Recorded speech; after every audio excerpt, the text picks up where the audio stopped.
খুব ইম্পর্ট্যান্ট হচ্ছে আমাদের লাইফস্টাইলকে ঠিক করা। আমরা এখন এমন একটা সময় চলে এসেছি যেখানে আমাদের লাইফস্টাইল ঠিক না, আমরা ফুড হ্যাবিট আমাদের ঠিক নেই, আমরা প্রপার যোগা করছি না, জিমে যাচ্ছি না, এক্সারসাইজ করছি না, মেডিটেশন করছি না। তাতে কি হচ্ছে, আমাদের হিপোক্যাম্পাস বা আমাদের ব্রেনের যে পার্টগুলো রয়েছে সেটা কিন্তু প্রপার থাকে না।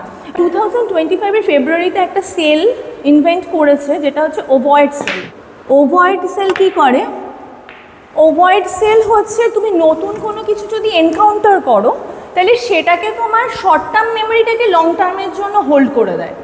মানে তুমি যদি -15 ডিগ্রি সেন্টিগ্রেডে ধরো গেছো, সেখানে তোমার যাবার পরে শরীরে যা চেঞ্জ হয়েছে, সাইকোলজিক্যালি যা চেঞ্জ হয়েছে, সেই চেঞ্জটা কি করছে ওভয়েড সেল তোমার স্টোর করছে পরবর্তীকালে। ধরো তুমি 10 বছর পরে আবার যদি সেই জায়গাটায় যাও, সেটা ওভয়েড সেল কী করছে? ওভয়েড সেল হচ্ছে তোমার এই যে তোমার মেমোরিটা যে তৈরি হলো এটাকে তোমার স্টোর করে রাখছে।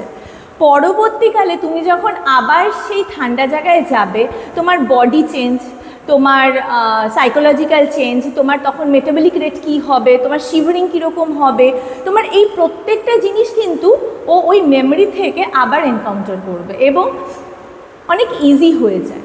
তো এই হিপোক্যাম্পাসকে তোমার হেলদি রাখার জন্য তোমাকে যোগা, প্রাণায়াম, মেডিটেশন, রেগুলার এক্সারসাইজ এবং প্রপার লাইফস্টাইলে তোমায় থাকতে হবে। মানে আমি এই জন্য সবসময় বলি যে তোমার নিজেকে সুস্থ রাখতে গেলে তোমাকে লাইফস্টাইল প্রপার করতেই হবে।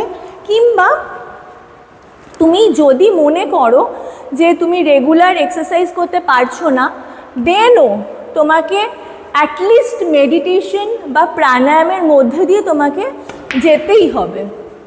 তো